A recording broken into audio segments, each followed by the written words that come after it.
صحیح بخاری میں ایک حدیث موجود ہے، ابو موسیٰ اشعری کہتے ہیں کہ ہم ایک باغ میں بیٹھے ہوئے تھے، اتنے میں باغ کے دروازے پہ دستک دی۔ نبی علیہ السلام نے فرمایا کہ جو کوئی بھی ہے نا دروازے پہ اسے جنت کی بشارت دے۔ کہتے ہیں دروازہ کھولا تو سیدنا ابوبکر رضی اللہ تعالیٰ اندر آ گئے، تھوڑی دیر بعد پھر دستک ٹھک ٹھک، آپ فرمایا اب بھی جو آیا نا اسے جنت کی بشارت دے۔ دروازہ کھولا سیدنا عمر، پھر تیسری دفعہ جب دستک ہوئی تو نبی علیہ السلام فرمایا اب جو کوئی آئے نا اسے جنت کی بشارت دو، لیکن ان مصیبت اور پریشانیوں کے ساتھ جن سے اس کو گزرنا پڑے گا۔ تو کہتے ہیں میں نے دروازہ کھولا تو حضرت عثمان تھے، اور میں نے کہا کہ رسول اللہ نے آپ کے بارے میں یہ کہا کہ جنت ہے لیکن آپ کی جنت تکلیف کے ساتھ جڑی ہوئی ہے۔ تو انہوں نے کہا میں اللہ سے مدد مانگتا ہوں ان فتنوں کے اگینسٹ۔ اسی کا ایک طریق صحیح بخاری میں، اس میں اسی طرح یہ الفاظ ہیں، پہلے حضرت ابوبکر آئے پھر حضرت عمر آئے، اور اس میں یہ الفاظ ہیں کہ نبی علیہ السلام ایک کنویں کی منڈیر پہ بیٹھے ہوئے تھے۔ پرانے زمانے میں وہ کنویں ہوتے تھے نا، ابھی بھی آپ دیکھیں نا بڑے کنویں ہوتے ہیں، قلعہ اور طاس میں بنے ہوئے ہیں، تو اس کی وہ جو باہر منڈیر نکلی ہوتی ہے نا دیوار چھوٹی سی، اس پہ آپ علیہ السلام بیٹھے ہوئے تھے۔ تو پہلے حضرت ابوبکر کو جنت کی بشارت ملی، نبی علیہ السلام نے ان کو اپنے دائیں جانب بٹھا لیا، حضرت عمر کو اپنی بائیں جانب بٹھا لیا۔ جب حضرت عثمان اندر انٹر ہوئے تو جگہ ختم تھی، تو حضرت عثمان نبی علیہ السلام کے سامنے منڈیر پہ آ کے بیٹھ گئے۔ تو راوی حدیث کہتے ہیں کہ میں نے اس حدیث سے رزلٹ نکالا ہے کہ ابو بکر عمر کی قبریں رسول اللہ کے ساتھ بنے گی، اور حضرت عثمان کی قبر نبی علیہ السلام کے ساتھ نہیں بنے گی، وہ سامنے بنے گی۔ یہ راوی نے بعد میں جب قبروں کے بعد ڈیسائیڈ کیا، یعنی وہ جو تابعی ہے تبع تابعی ہے۔ اور سر واللہ سیدنا عثمان کی قبر نبی علیہ السلام کی قبر مبارک کی سیدھ میں، بالکل سیدھ میں بقیع غرقد قبرستان کے اندر موجود ہے۔ اور چند ایک قبریں جو باقی ہیں نا اس وقت اپنی صحیح فارم کے اندر سنت کے مطابق یہ ہے، یعنی وہ بہت اونچی نہیں ہے، ارد گرد وہ پتھروں کی فصیل بنی ہوئی ہے چھوٹی سی، وہ ایک بالش جو اجازت ہے صحیح بخاری میں اونٹ کی کوہان جتنی، اور بالکل ڈومیننٹ جگہ کے اوپر ہے، وہ سامنے وہ ارد گرد اس کی کوئی اور قبر بھی نہیں ہے، ڈومیننٹ جگہ پہ۔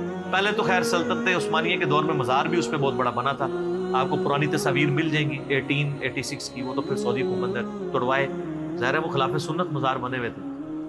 تو وہ یعنی سیدنا عثمان کی قبر بالکل صحیح سند سے چلتی آ رہی ہے۔ اور یہ چونکہ حدیثیں میں نے پڑھی ہوئی تھی نا، میں نے کافی دفعہ سیدنا عثمان رضی اللہ تعالیٰ عنہ کی قبر مبارک پہ اشک بار آنکھوں کے ساتھ حاضری دی ہوئی ہے الحمدللہ۔ تو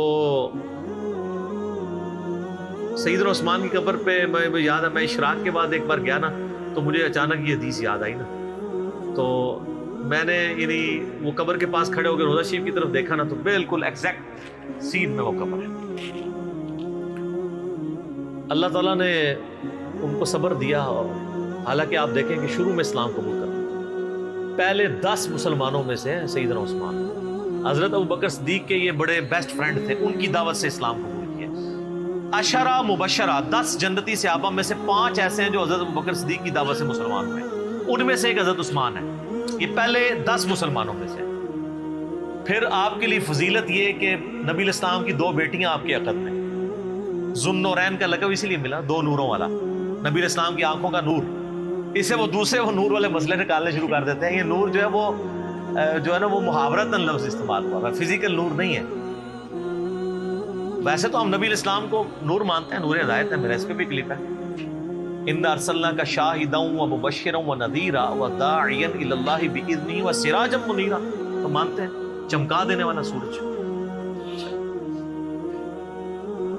اور نبی علیہ السلام کے داماد ہونے کا ذکر سیدنا عثمان کا، یہ آپ کو نہج البلاغہ میں مولا علی کا خطبہ بھی مل جائے گا، جس میں حضرت عثمان کو انہوں نے جو سمجھانے کے لیے آئے تھے کہ تمہاری اس طرح شکایتیں گورنروں کی آ رہی ہیں، اور پھر اس میں انہوں نے کہا کہ بھئی ابو بکر اور عمر کے جو معاملات تھے اس سے زیادہ تمہیں احتیاط کی ضرورت ہے، کیونکہ نبی علیہ السلام کے ساتھ تمہارا دامادی کا رشتہ بھی ہے۔ یہ نہج البلاغہ میں شیعہ کے ہاں خطبے میں موجود ہے، اور عشرہ مبشرہ میں بھی شامل ہے، جو ابو داؤد ترمذی میں حدیث ہے، 10 بندوں کو ایک مجلس میں نبی علیہ السلام نے جنت کی بشارت دی۔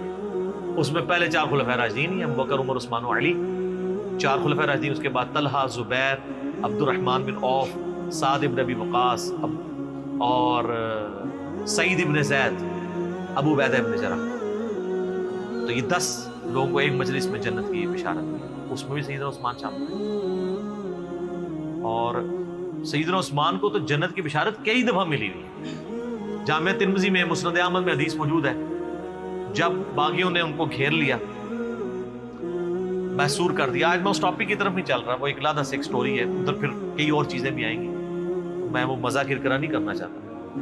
سیدنا عثمان رضی اللہ تعالیٰ عنہ کو مسجد میں جانے سے روک دیا، میٹھا پانی آپ کے گھر پہنچنے سے روک دیا گیا، تو آپ گھر کی چھت پہ کھڑے ہوئے اور انہوں نے خطاب کیا جو لوگ وہاں پہ ان کو گھیرے ہوئے تھے۔ ترمذی میں پورا ڈیٹیل خطبہ موجود ہے، مشکات میں آلموسٹ آپ کو ساری حدیثیں حضرت عثمان کے چیپٹر میں آپ کو 30 جلد میں مل جائیں گی۔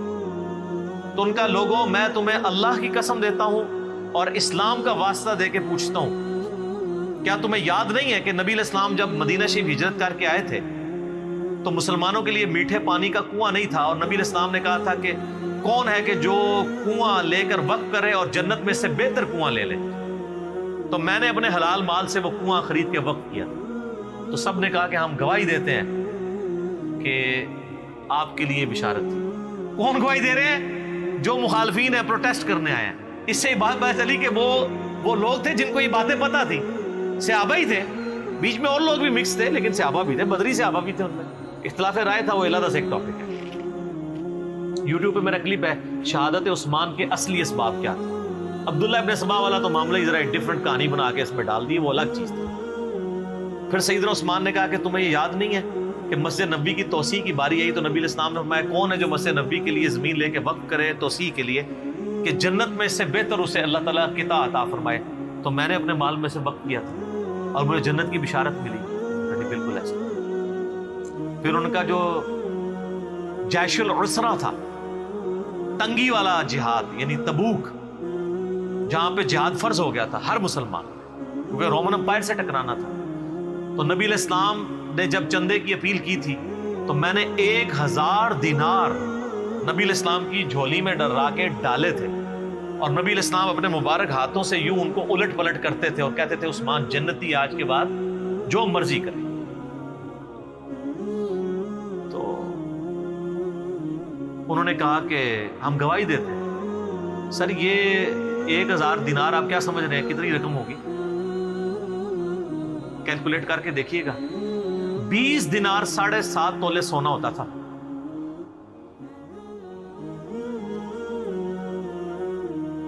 تو 7.5 تولے کو 50 سے ضرب دیں، 450 کے قریب، بلکہ اس سے بھی زیادہ۔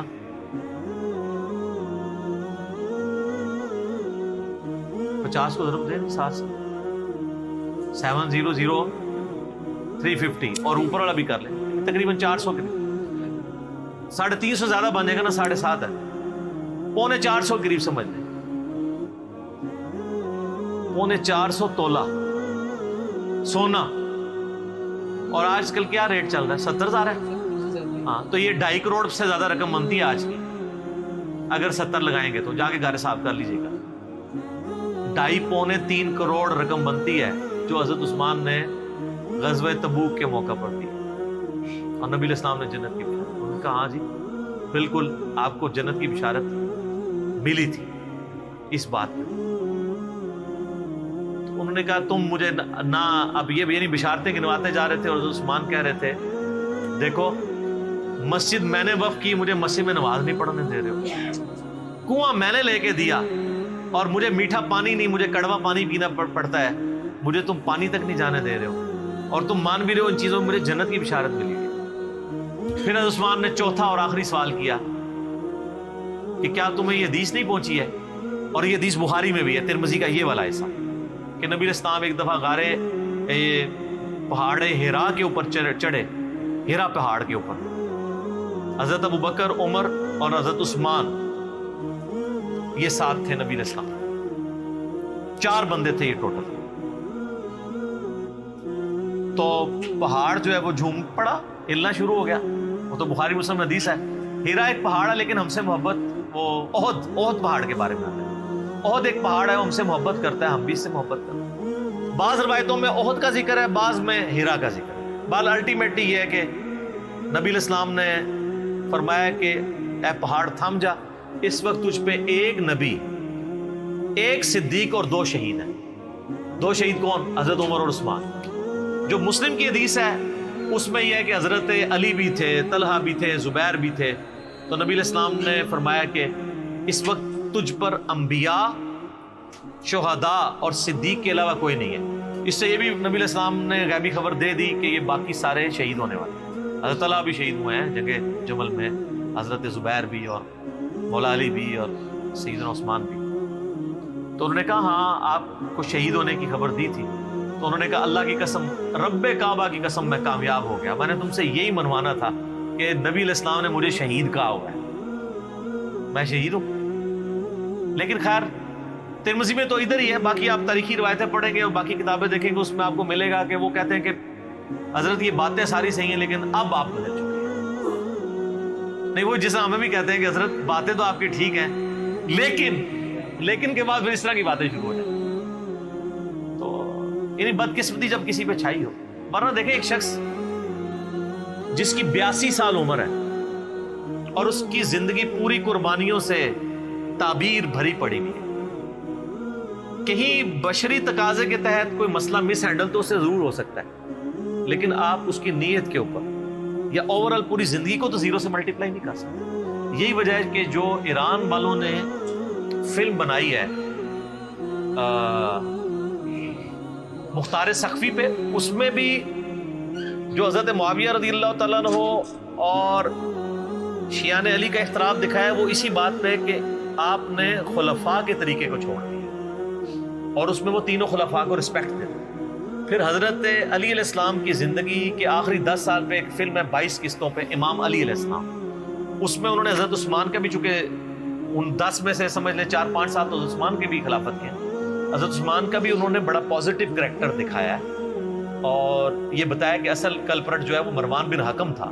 حضرت علی حضرت عثمان کو سمجھاتے تھے تو پھر وہ اپنے فیصلوں کو بھی ریورٹ کرتے تھے، یعنی ان کی نیت میں تھی، لیکن ظاہر ہے کہ وہ ایک حضرت عمر والی مینیجریل سکل نہیں تھی۔ 72 ایئرس کی عمر میں چونکہ خلیفہ بنائے گئے تھے، ایک ایجنٹ تھے، تو بہرحال 82-83 ایئرس ایج ہے اور ایک شخص نے پوری زندگی یعنی اسلام قبول کیا، تو ان کا چچا ان کو مارا کرتا تھا، اتنی تکلیفیں کاٹی ہیں، سابقون الاولون میں سے، تو آخری وقت میں آ کے کیوں انہوں نے ایسا کرنا تھا کہ وہ نفس کے ہاتھوں مغلوب ہو جاتے ہیں، جن کی پوری زندگی اسلام کی خدمات پہ تھی اور نبی علیہ السلام نے کئی مواقع پہ انہیں جنت کی بشارت بھی دی۔ بال انہوں نے اپنے سیلف ڈیفenس میں کچھ بھی نہیں کیا، ورنہ 300 بندے کو ہٹانا کو مسئلہ نہیں تھا، لیکن وہ چاہتے تھے مدینہ الرسول میں میری وجہ سے خون نہ بہے۔